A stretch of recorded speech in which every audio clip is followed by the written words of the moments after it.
तो hello friends, आज की इस वीडियो में मैं आप सभी को यह दो चर वाले रैखिक समीकरण को विलोपन विधि से हल कर सिखाने वाला हूं कि इसमें x और y का वैल्यू कैसे ज्ञात किया जाएगा विलोपन विधि के मेथड से।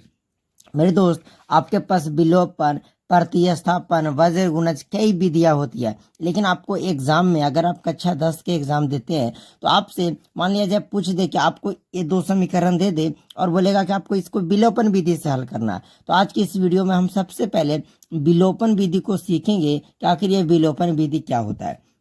तो देखिए, कभी भी आपके एग्जाम में दो चार वाले रैखिक समीकरण इस तरीका से आ जाए तो आपको क्या करना है, एग्जाम में आ जाते एग्जाम की तरीका से ही बनाना है। तो आपको सबसे पहले लिख देना है हल। क्या लिख देंगे मेरे दोस्त? हल लिख देंगे, ठीक है। अब आपको ये देखना है, बताना है इसमें कितने समीकरण दिए हुए हैं। तो एक और एक दो, तो दोनों समीकरण को आपको नाम दे देना है। तो जैसे पहले ये समीकरण पहला, तो इसको पहला एक नाम दे दिए। यह समीकरण दो है तो इसको दूसरा नाम दे दिए। यानी कि जैसे आपके घर में आपका कुछ नाम होगा उसी तरीका से इस समीकरण का भी हम कुछ नाम दे देंगे। तो पहला का हम एक नाम दे दिए और दूसरा का दो नाम दे दिए। अब इस विलोपन विधि में क्या करना रहता है कि आपको यहाँ से एक को विलुप्त करना रहता है। चाहे तो आप एक्स वाले को विलुप्त कर दीजिए, चाहे तो आप वाई वाले को विलुप्त कर दीजिए। अब ये विलुप्त कैसे होता है, थोड़ा ध्यान से समझिएगा। कहने का मतलब कि यहाँ क्या करना है होता है कि अगर आपको यहाँ मान लीजिए वाई को विलुप्त करना है तो जितना y का मान ऊपर है उतना नीचे दोनों जगह y का मान सेम करके इसको काट कर हटा देना रहता है। मान लीजिए आप x का बराबर कीजिएगा, x को हटाना चाहते हैं तो यहाँ जो x के गुणांक 2 है यहाँ 5 है, तो दोनों जगह सेम होना चाहिए। तो आइए सेम कैसे होंगे थोड़ा ध्यान से समझते हैं, ठीक है। तो जैसे हम बोलते कि ऊपर वाले को सेम करते हैं, तो ऊपर 2 है और नीचे 5 है। इस दोनों को क्या करें कि सेम हो जाए। तो मेरे दोस्त, ये नीचे वाले ऊपर में गुना कर देंगे और ऊपर वाले से अगर आप नीचे में गुना कर दीजिएगा तो ये दोनों सेम हो जाएगा। 10 और 10 हो गया ना। यानी कि सेम करने के लिए ऊपर वाले को नीचे गुना कर दीजिए और नीचे वाले को ऊपर।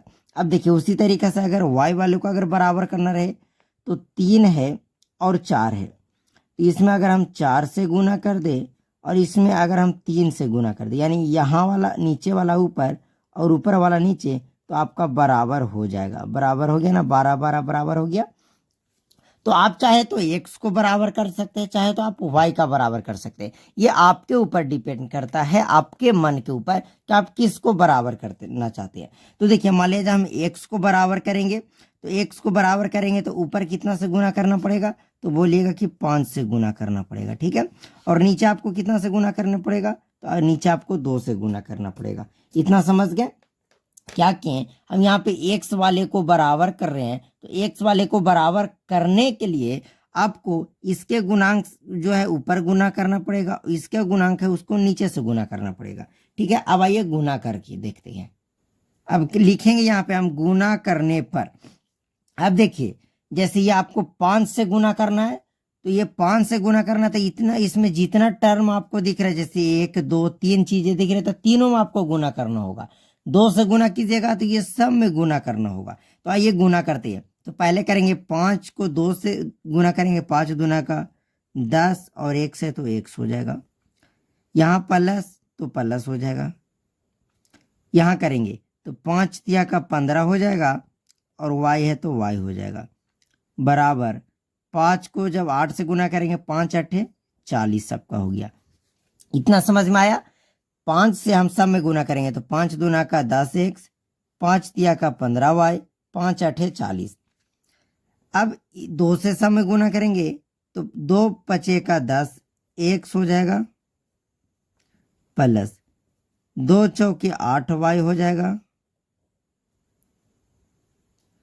13 दूना का आपका 26 हो जाएगा। समझ में आ गया? क्या किए कि 5 से पहले इस सब में गुना कर दिए और 2 से इस सब में गुना कर दिए, ठीक है। अब गुना करने पर क्या आया थोड़ा ध्यान से समझिएगा, ठीक है। अब आपको क्या करना है कि एक इस तरीके से लाइन ड्रॉ कर देना है, लाइन खींच देना है। अब देखिए, आपको क्या करना है कि देखिए यहाँ 10x और 10x तो बराबर हो गया, हम x को ही बराबर किए। अगर आप यहाँ y को बराबर करते तो 4 से ऊपर गुना करते हो, 3 से नीचे, तो ये y वाला बराबर हो जाता। लेकिन हम यहाँ x वाले को बराबर किए, ठीक है। अब देखिए क्या करेंगे, थोड़ा ध्यान से समझिएगा। अब आपको क्या करना रहता है कि नीचे वाले पद से देखिए, ये पहला था, ये दूसरा, अब गुना करने के बाद ये अलग आ गया, तो आप इसको नाम दे सकते हैं तीसरा और इसको आप चौथा नाम दे सकते हैं। आपका मान दे दिए ना।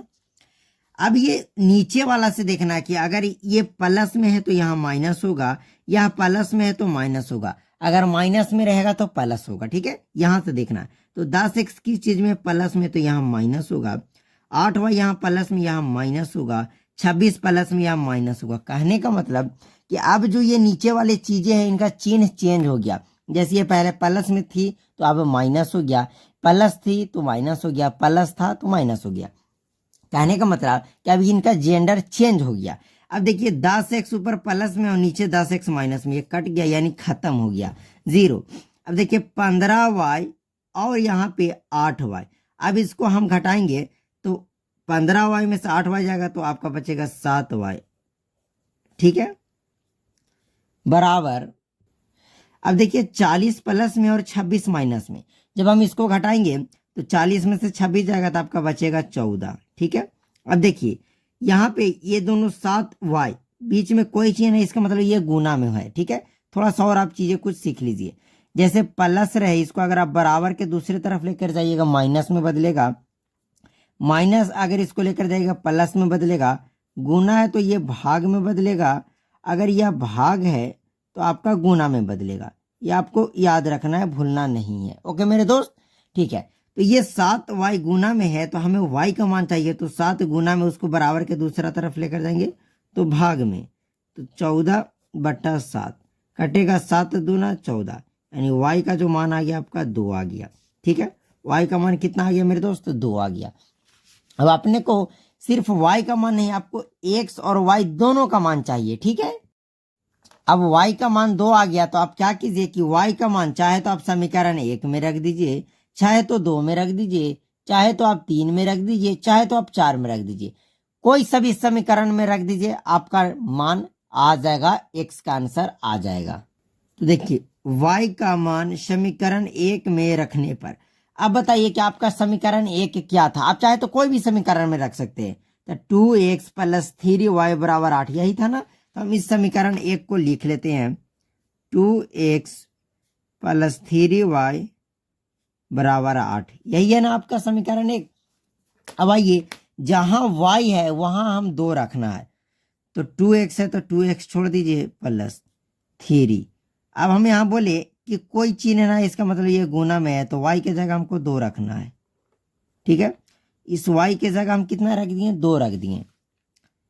2x + 3 दूना का 6 बराबर आपका 8।